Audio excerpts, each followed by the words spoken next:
Jiang Haoyi was just an ordinary 19-year-old high school student. His school life was simple. Wake up in the morning, head to school, and that was it. Haoyi liked living this way, a peaceful life where no one paid him much attention. It felt free and calm, and he thought it would be enough if things stayed like that forever. One day, while Haoyi was in class studying, a beautiful girl suddenly entered his classroom. Her name was Zitao. The male students were shocked by her unexpected appearance. Everyone wondered why Zitao had come to their class and couldn't help but admire her figure. Out of nowhere, Zitao grabbed Haoyi's hand while he was daydreaming. Haoyi was stunned and couldn't understand why Zitao was holding his hand. To his surprise, Zitao looked embarrassed. She placed Haoyi's hand on her stomach and declared that she was pregnant with his baby. Haoyi was dumbfounded. He couldn't comprehend what Zitao was saying. His classmates immediately erupted in anger, shocked that someone like Haoyi could have wronged a girl like Zitao. Cameras flashed as they took pictures of him, and some even called him a scumbag. Everyone was in disbelief that Haoyi could do something so outrageous. Zitao claimed that Haoyi's baby in her belly was already 3 months old and asked if he could feel it when he touched her stomach. Furious, Haoyi told her to stop talking as if it were true. He demanded to know who she really was and why she was claiming to be pregnant with his child since he didn't even know her. His classmates didn't believe his protests. They were livid and even threatened him. Desperate, Haoyi pleaded for a chance to explain, but Zitao cut him off. She told him there was no need to explain anything because she and their baby trusted him. Frustrated, Haoyi grabbed Zitao's hand and dragged her out, telling her they needed to talk somewhere else. News about Zitao's pregnancy quickly spread online, and Haoyi became the center of everyone's ridicule. Wherever he went, people followed him, calling him names and shouting insults. Haoyi had to hide just to get away from all the chaos. While he was hiding, Zitao suddenly appeared in front of him with a smile. She teased him, saying the baby in her belly told her that Haoyi's legs were short and he ran too slowly. She even warned him to be careful around her. Exhausted, Haoyi begged her to stop with the nonsense. That same day, the school broadcast system called for Haoyi to report to the teacher's office immediately. Feeling like he was in serious trouble, Haoyi told Zitao to wait for him on the rooftop. As he ran to the office, his classmates swarmed him, chasing him down the hallway. Strangely, Zitao watched from afar and thought Haoyi looked incredibly cool while being pursued. The students continued their chase, throwing objects at him to try and stop him. Confused about why they wouldn't let up, Haoyi spotted the janitor's cleaning supplies. Without hesitation, he grabbed a mop and stood his ground. The students laughed, mocking him for holding nothing but a mop handle. However, Haoyi threw the handle, knocking down several students in one hit. They groaned in pain, shocked by the unexpected attack. Haoyi argued that he was forced to do it since they wouldn't leave him alone. Suddenly, someone pulled him into the girls' restroom. It was Tang Suan, the sports captain, and her friends. They beat him up mercilessly. Suan demanded that Haoyi explain the news that had gone viral online. Haoyi insisted that he didn't know anything. Furious, Suan accused him of being heartless and not understanding her pain. Instead of responding, Haoyi's eyes drifted towards Suan's chest, and she punched him immediately. Annoyed, Suan reminded him that he used to call her by name when they were together, yet now he acted like he didn't know her. Her friends questioned why Suan never told them about Haoyi before. They were angry at Haoyi for making Suan cry and prepared to beat him up again. However, Suan stopped them, saying it was between her and Haoyi and they shouldn't interfere. Suan leaned down close to Haoyi, her voice suddenly soft and sweet. She told him to come clean about his relationship with Zitao, or she would do something much worse to him. Haoyi sat there, completely overwhelmed, unsure of how to escape the chaos surrounding him. Haoyi couldn't understand why Suan was doing this to him. Still, he insisted that he really wasn't close to Zitao. Hearing that, Suan hit Haoyi again. When the restroom door finally opened, Suan and her group walked out with Haoyi trailing behind them. Outside, the students were still waiting for him. Just as Haoyi stepped out, Lin Yuan, the smartest student in school, suddenly appeared, ran toward him, and hugged him tightly. Haoyi was bewildered, unsure of what was about to happen next. Yuan told Haoyi to come home with her because Xiao Hong and Xiao Ming missed him so much. Haoyi was completely confused. He had no idea who Xiao Hong and Xiao Ming were. Without warning, Yuan hit him with a book, calling him a traitor for cheating on her, even forgetting their 2 children. Just as Yuan was about to hit him even harder, Suan intervened, grabbing Yuan's hand in time. Suan declared that she was the only one allowed to do that to Haoyi. Annoyed, Yuan snapped back, saying that since the earth was formed, Hao Yi was destined to be hers. Students around them started snapping pictures of the argument between Yuan and Suan. While they were busy fighting, Hao Yi saw an opportunity and bolted. One of the students quickly noticed him escaping and alerted the others that Hao Yi was running away. Hao Yi ran for his life, but no matter where he went, people were chasing after him. With no choice, he dashed up the emergency stairs and headed to the rooftop. Zitao was already waiting for him there. Meanwhile, the students continued to chase him up to the roof, followed closely by Yuan and Suan. Yuan stopped abruptly when she saw Zitao standing there. Suan, on the other hand, demanded that Hao Yi explain everything immediately. Feeling overwhelmed, Hao Yi was cornered by everyone, especially those three girls. He didn't even understand what was happening anymore. Desperate, Hao Yi shouted that he didn't know any of the three girls. He walked all the way to the edge of the rooftop and threatened to jump off to prove his innocence. However, the crowd, already furious with him, charged forward to grab him. Left with no other choice, Hao Yi let himself off the building. As he fell through the air, Hao Yi thought the nightmare would finally end and it would all be over. But to his shock, something strange happened. A mysterious force emerged from the sky. Everything around him froze, and Hao Yi realized that time itself had stopped. Suddenly, he saw a beautiful girl appear in front of him. She looked at him and said he seemed way too calm while falling. She had actually hoped he would wet his pants. The girl introduced herself as the goddess of love and immediately asked Hao Yi if he had ever eaten a love chocolate. Confused, Hao Yi was thrown off by her words. He wondered if she was referring to a cake he had eaten before. He remembered seeing a piece of cake on the rooftop, possibly left there by someone. Since it would have been a waste to leave it, he decided to eat it. The goddess of love explained that the chocolate cake he ate had the power to make anyone fall in love. If Hao Yi ate it with a girl, then that girl would fall in love with him. Hao Yi was horrified as he realized he had shared the cake with the girls, and now they were all after him. He couldn't believe something so ridiculous was happening to him. Still in disbelief, Hao Yi asked himself if the goddess of love really existed in this world. But there she was, right in front of him as he fell from the rooftop. The goddess of love introduced herself as Mai Tata, explaining that she was still in training. Tata told Hao Yi he didn't need to thank her, and cheekily added that he should enjoy the happiness of being surrounded by women. Frustrated, Hao Yi snapped at Tata, yelling that his peaceful life had been completely ruined because of her. He told her that if he hadn't run away, he might have been killed, or worse, expelled and forced to become homeless. Hao Yi felt like his life was over. Tata, unimpressed, called him dramatic and insisted that his problems weren't impossible to fix. As long as Hao Yi could fulfill their wishes, the magic would disappear and Hao Yi would finally be free from them. According to Tata, it was really simple. Suddenly, Tata caught a whiff of food and was distracted. Hao Yi, irritated, said that if it was so easy, she should do it herself. Time, which had been stopped, resumed once again. The students chasing Hao Yi were in disbelief that he had actually jumped off the building. They rushed to check below, but he was nowhere to be found. They kept searching. Suan was baffled about where Hao Yi could have gone. She looked around but still didn't find him, and in the process, she bumped into Yuan. The tension between Suan and Yuan flared again as their rivalry over Hao Yi grew. Meanwhile, Hao Yi was hiding behind a tree, catching his breath as he scanned for Zitao. He was worried something terrible might happen to her. He imagined Zitao crying over him, heartbroken that he had so many other women in his life, and wondering what would happen to the baby she claimed to be carrying. Zitao, still on the rooftop, was indeed crying. When Hao Yi finally reached her, panting, Zitao was shocked but relieved to see he was okay. Hao Yi told her to meet him somewhere tomorrow. Zitao smiled and teasingly asked if this meant he was asking her out on a date. The next day, Hao Yi took Zitao to a hospital for a checkup. As they sat in the waiting room, people gave them judgmental looks. Some whispered about how kids these days had no self-control and caused all sorts of problems. Zitao leaned on Hao Yi's shoulder, and Hao Yi, staring at her, realized how cute she looked up close. Zitao asked him to take her to get the test results. Before Hao Yi could respond, Zitao commented on how kind he was and said she was sure he would make a great dad someday. The doctor suddenly appeared with the results, confirming there was no baby in Zitao's stomach. Hao Yi was ecstatic to hear this. Zitao, however, was puzzled, insisting she had felt a baby inside her.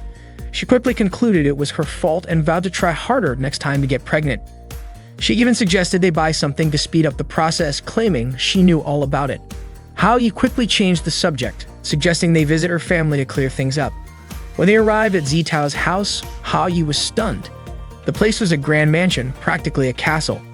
Servants greeted Zitao, addressing her as princess. That was when Hao Yi realized Zitao came from an incredibly wealthy family. Hao Yi couldn't wrap his head around why someone as perfect as Zitao wanted him to fulfill her wishes. Zitao told Hao Yi she would always remember this day as the day he came to propose to her. Hao Yi couldn't even fathom it. Even in his wildest imagination, he was still a loser. He silently acknowledged that his life was nothing but a mess. Zitao, on the other hand, said that even if her father rejected him, she'd still be happy because Hao Yi at least tried. A maid arrived to greet Zitao and asked who Hao Yi was. Zitao was about to call him her boyfriend, but Hao Yi quickly covered her mouth. He introduced himself as a close friend of Zitao's father instead. The maid greeted Hao Yi warmly. Hao Yi was taken aback to learn that Zitao lived alone. The maid explained that Zitao's father worked abroad and never returned home, and she pitied Zitao for it. Hao Yi then decided it would be better to leave since Zitao's father wasn't around. However, the maid insisted that Hao Yi stay, saying Zitao specifically asked him not to leave. Just then, one of Zitao's guards arrived with news from the school. The school had called and reported that a student named Hao Yi had kidnapped Zitao. Hearing this, Hao Yi began sneaking out of the house, trying to make his escape. The maid said that Hao Yi's name sounded familiar to her. Zitao's guards, however, were furious at Hao Yi and prepared to beat him up. Hao Yi pleaded with them, insisting that they had misunderstood the situation, but the maid urged them to attack him anyway. Hao Yi ended up getting severely beaten. Zitao arrived just in time and ordered her guards to release Hao Yi, declaring that she and Hao Yi were in love. The guards hesitated momentarily, but one of them scoffed and said that if Zitao truly loved someone like Hao Yi, the world might as well be ending. He instructed the others to finish Hao Yi off. Once again, Hao Yi was brutally attacked. Zitao shouted that she didn't care if Hao Yi was poor or unemployed. Even if the best he could do was support her as a scavenger, she would still marry him. Despite her words, the guards showed no mercy and continued to pummel Hao Yi. Through her tears, Zitao vowed to try harder next time, even though she wasn't pregnant anymore. She encouraged Hao Yi to give it his best tomorrow as well. Hearing this, the guards became even more enraged and intensified their assault on Hao Yi. Zitao finally pleaded with them to stop torturing Hao Yi. By now, Hao Yi had been thrown against a wall and gasping for air, begged Zitao to stop talking. Zitao quickly pulled Hao Yi to his feet and dragged him into her room, slamming the door shut behind them. The guards pounded relentlessly on Zitao's door, demanding to know what Hao Yi was doing inside. Zitao refused to open it and declared that her love for Hao Yi was pure and true. Hao Yi panicked, clamped his hand over Zitao's mouth, begging her to stop shouting. The guards outside kept banging on the door, warning Zitao not to fall for Hao Yi's tricks. Meanwhile, Hao Yi let out a frustrated sigh and accidentally noticed an old calendar sitting on Zitao's desk. On the calendar was a note marking the best day ever, the day she had lunch with her father. The guards continued to hammer on the door, while the maid called Zitao's father to report the incident. However, her father brushed it off, saying it didn't matter as long as Zitao was safe. He even told the maid to stop bothering him with such trivial issues. In a sudden burst of determination, Hao Yi flung the door open and snatched the maid's phone. He yelled into it, declaring that he was the one who had kidnapped Zitao and daring her father to come meet him. The guards, surprisingly impressed by Hao Yi's courage, decided to prepare a meal for him so he wouldn't be hungry when meeting Zitao's father. Not long after, 2 helicopters landed in the yard and several cars arrived to secure the property's entrance. Hao Yi braced himself, convinced that wealth could only be achieved through hard work. He knew he had come too far to back down now. Zitao's father finally arrived at the house, greeted with reverence by the guards as they lined up to welcome him. Zitao's father arrived in front of his house with his subordinates, and all the bodyguards respectfully greeted him. Hao Yi could feel the intimidating aura emanating from Zitao's father. Zitao's father remarked that Hao Yi was quite bold for summoning him. He then ordered his subordinates to keep an eye on Hao Yi. Hao Yi, feeling relieved that perhaps nothing would happen, quickly had his hopes dashed when Zitao's father commanded his men to teach Hao Yi a lesson. Once again, Hao Yi was surrounded and beaten up. Zitao tried to intervene, telling her father that Hao Yi was innocent. She showed him the results of her checkup, proving that she wasn't pregnant. This made Zitao's father stop his men, and he turned to Hao Yi, asking about his true intentions. Hao Yi then asked if he hadn't claimed to have kidnapped Zitao, would Zitao's father have come home to see her at all, or would he have just continued forgetting about her? Zitao's father was shocked by Hao Yi's words, and Zitao herself was deeply moved. Hao Yi continued, explaining that Zitao still needed her father, but her father couldn't see that. While Zitao's father had given her a luxurious house, personal bodyguards, and servants, and ensured she never went hungry, was that really what Zitao wanted? Hao Yi passionately argued that what Zitao truly desired was her father's love. Did you ever give her that love? Hao Yi shouted. Zitao was overwhelmed with emotion at Hao Yi's words. Zitao's father, furious, grabbed Hao Yi by the collar and yelled, "What do you know about love? Do you think money grows on trees?" Hao Yi pleaded with him to stop hurting his own family. He then showed Zitao's father a calendar from the previous year, marked as Zitao's best day. It made her father remember a joyful moment they'd shared together during a simple lunch. It dawned on him that what Zitao wanted most was to be with him. To others, that moment might not have seemed like much, but to Zitao, it was her biggest dream. Hao Yi asked Zitao's father to think it over. Even the maids and bodyguards were moved to tears by Hao Yi's sincerity. They praised him, saying he was a truly good person. Hao Yi then said his goodbyes, running off quickly in an attempt to escape. However, it turned out he was just running in circles and ended up right back where he started. Zitao caught up to him and placed a hand on his shoulder. Confused, Hao Yi asked how she caught up so fast. Zitao replied that she had simply taken the back door. Zitao thanked Hao Yi and kissed him, but suddenly, she disappeared. Hao Yi was stunned and wondered what had just happened. Had Zitao vanished? Out of nowhere, Tata appeared, explaining that Zitao hadn't disappeared. Instead, her magic had worn off. Tata congratulated Hao Yi for fulfilling Zitao's wish. Meanwhile, Zitao lay asleep in her bedroom. Her father approached her and asked if she'd like to have lunch with him. Tata admitted she was surprised Hao Yi resolved everything so quickly. Hao Yi grumbled that he simply hated overly complicated problems. He left in a hurry, muttering that his life had nearly ended because of Zitao, but was thankfully resolved in just 2 days. At least he didn't have to see Zitao sad anymore. Tata smiled at Hao Yi's seriousness. The next day, on his way to school, Hao Yi tripped and found a flyer that featured him being sought after as Yuan's husband. Flyers were scattered everywhere around the school. Hao Yi was dumbfounded and wondered what on earth was happening now. He didn't know when all this trouble would finally end, and even compared himself to the legendary king of a harem who achieved eternal happiness, if only that were true for him. Trying to avoid attention, Hao Yi covered his face and crept toward his classroom. He even resorted to crawling to his seat. Meanwhile, a girl was seen searching for Hao Yi, eventually discovering which class he was in. Hao Yi finally made it to his desk, but suddenly caught a familiar fragrance. He looked up to see Zitao standing in front of him, asking if he wanted to go out with her. Hao Yi was shocked and asked how Zitao could remember him. She smiled and replied, "How could I ever forget you?" She then thanked Hao Yi for everything he had done for her. Panicking, Hao Yi called out for Tata, who immediately appeared, freezing time. Hao Yi demanded to know what was going on, pointing out that Tata herself had said Zitao's magic had disappeared once her wish was fulfilled. Tata sheepishly admitted that she had forgotten to tell him something because he had left too quickly the day before. When the love magic ended, the enchanted memories also disappeared, but normal memories remained intact. Everything that happened during those 2 days would not be forgotten by Zitao, which meant that whatever feelings Zitao had for Hao Yi came from her heart alone. Before Hao Yi could complain to Tata about all the trouble, Tata suddenly disappeared and time resumed as normal. Just as Zitao was about to ask why Hao Yi had mentioned Tata, Hao Yi quickly brushed it off, saying it was nothing important. Zitao concluded that Hao Yi had agreed to go out with her. Out of nowhere, someone appeared and threw a knife that narrowly missed Hao Yi. The girl's name was Aishen Shili. She called Hao Yi honey and asked why he hadn't invited her on his date. Shili then interrogated Hao Yi about his relationship with Zitao. Terrified, Hao Yi stammered that it was all a misunderstanding. Shili, however, declared that she would clear up the misunderstanding herself. Without warning, she kissed Hao Yi fiercely on the lips, shocking their classmates, who shouted about how daring the two of them were. Shili then smugly asked Zitao if she understood now that Hao Yi belonged to her. Hao Yi, rendered helpless by Shili, desperately asked for help. Just then, Shili's mother appeared and smacked a bag into Shili's face, telling her to stop what she was doing. Shili, still recovering, asked what her mother was doing there. Her mother was stunned that Shili had traveled all the way from America just to see Hao Yi.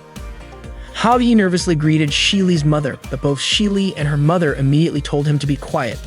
Shili's mother demanded that Shili return home, but Shili refused, boldly claiming that no one could stop her from being with Hao Yi.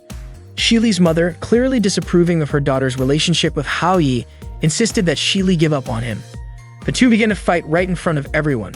Shili's mother easily won, leaving Shili lying on the ground completely defeated. The students wasted no time snapping photos of the spectacle. Shili's mother ordered her subordinates to take Shili away immediately. As she was about to leave, Hao Yi nervously asked if she was really going to take Shili back to America. Shili's mother simply replied, inviting someone and asking them to leave are two very different things. She then ominously advised Hao Yi to consider buying insurance. Terrified, Hao Yi muttered that his life might soon come to an end. As he turned around, Tata suddenly appeared in front of him, startling him. Frustrated, Hao Yi scolded Tata for sneaking up on him and told her not to pop out of nowhere like a ghost. Despite calling her sweet-looking like a goddess, he grumbled that her behavior was as scary as a ghost. From a distance, Zitao noticed Hao Yi seemingly talking to himself and wondered what he was doing. Curious, she approached him. Meanwhile, Tata asked Hao Yi if Shili had also eaten the magic chocolate. Hao Yi sighed, saying that Shili had always been like that, his scariest childhood friend. According to Hao Yi's parents, Shili and he had played together since they were babies, and they even went to the same grade school and middle school.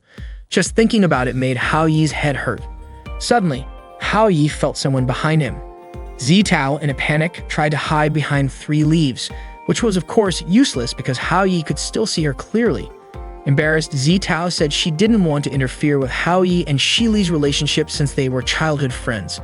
Gathering her courage, Zitao told Hao Yi to forget about their plans for tomorrow, but Hao Yi, confused, said he had forgotten to discuss the time and place for their meeting.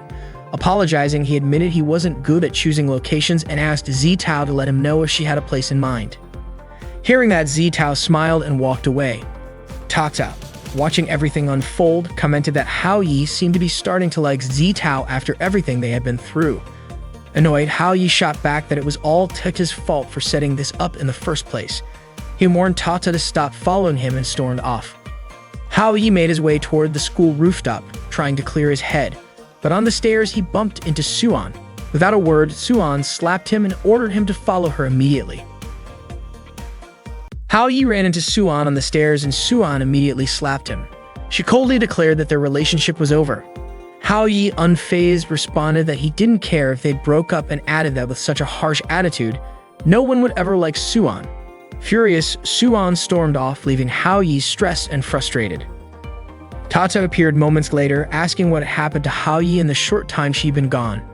Hao Yi explained that he had just been slapped and dumped by Suan. Even though Suan's feelings were fake, suddenly being dumped like that still made him upset. Hao Yi then asked Tata why Suan had decided to break up. Was it because the problem wasn't resolved? Tata smirked and said that Hao Yi clearly didn't understand women. She explained that when most women ask for a breakup, it's usually a warning sign. Tata then disappeared before Hao Yi could respond, leaving him worried that something terrible might happen to Suan. He even wondered if she might be planning to hurt herself.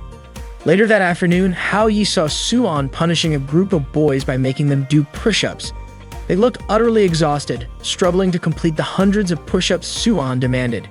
She scolded them, saying they deserved this punishment for losing a bet to the girls. One of the boys begged for forgiveness, promising they wouldn't underestimate her again. Instead of forgiving him, Suan sprayed him with water. Tata and Hao Yi watched the whole thing from a distance.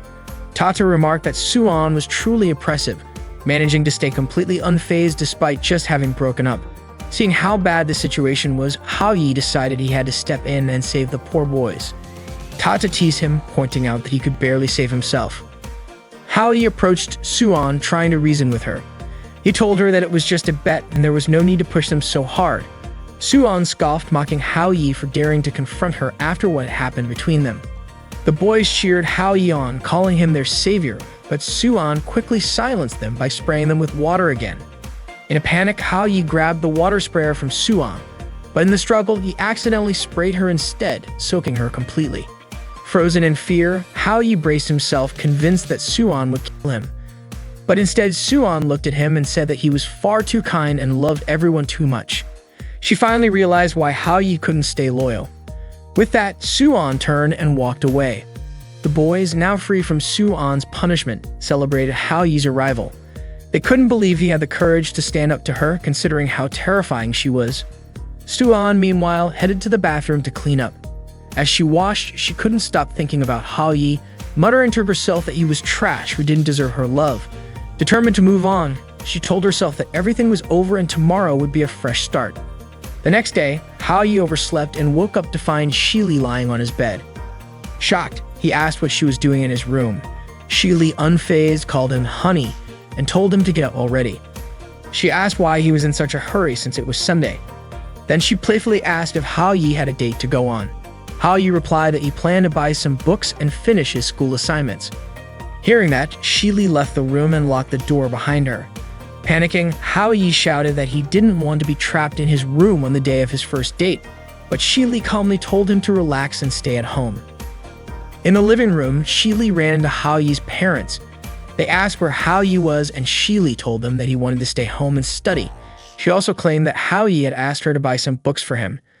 To ensure her plan worked, she asked them not to unlock Hao-yi's door. Hao-yi's mother, clearly suspicious, turned to her husband and said that their son was being seduced and asked why he wasn't advising him. Hao-yi's father shrugged it off, saying it wasn't such a bad thing to have a girl taking care of him. Annoyed, Hao-yi's mother compared him to Yun and scolded him for being so careless. Trying to change the subject, Hao-yi's father commented on how good the tea tasted. Meanwhile, Hao-yi pounded on his bedroom door, shouting for someone to let him out, but no one responded. Desperate, he climbed out the window and tried to sneak along the building's ledge. As he passed by the neighbor's window, the young child inside started crying and accused Hao-yi of being a pervert sneaking around. Hao-yi, exasperated, yelled back that he wasn't a pervert. He just needed to borrow their door to escape. Meanwhile, Zitao was still waiting for Hao-yi at the place they had agreed to meet. She had been waiting for quite a while and suddenly began to feel worried, especially since she couldn't stop thinking about the time Shili kissed Hao-yi in class the day before. She remembered how Shili had declared that Hao-yi belonged to her, and the fact that Hao-yi and Shili were childhood friends only made things worse. Zitao started to believe their meeting was no longer happening. Out of nowhere, Hao-yi came running toward her, apologizing for being late because of everything that had happened at home. Zitao smiled and said it was okay, adding that she had just arrived as well. She then invited Hao-yi to have some tea with her. Hao-yi didn't expect Zitao to invite him for something as simple as tea. He had secretly hoped that she called him out to confess her feelings. Zitao, on the other hand, felt nervous and unsure whether she should say something. She was completely flustered, not knowing what to say because it was her first time going on a date with a guy. Her heart was pounding so hard that she worried Hao-yi might notice. Suddenly, Hao-yi placed his hand on Zitao's forehead to check if she was sick because her face had turned red. Without realizing it, their faces were so close that they found themselves staring straight into each other's eyes. Surprised, they quickly pulled back.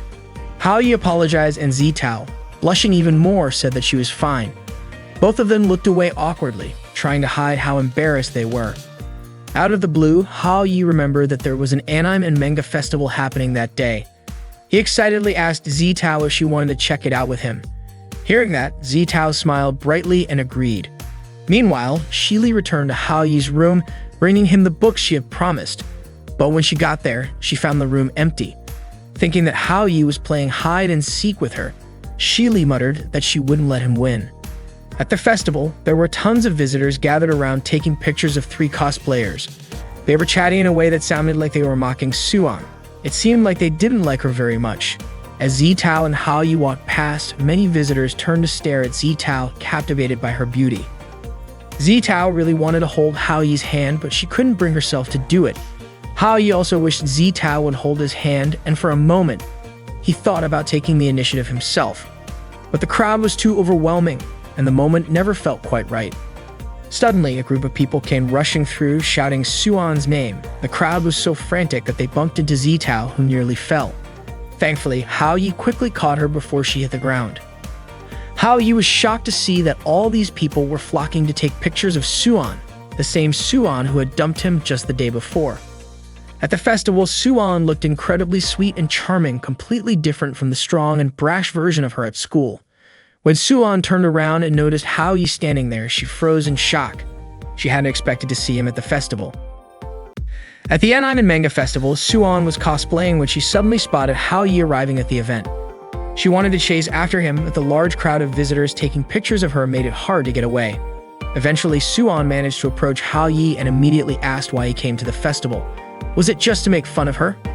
Out of nowhere, Zitao called out to Hao Yi, saying that the visitors at the festival were really scary. They kept taking photos, which made Zitao anxious.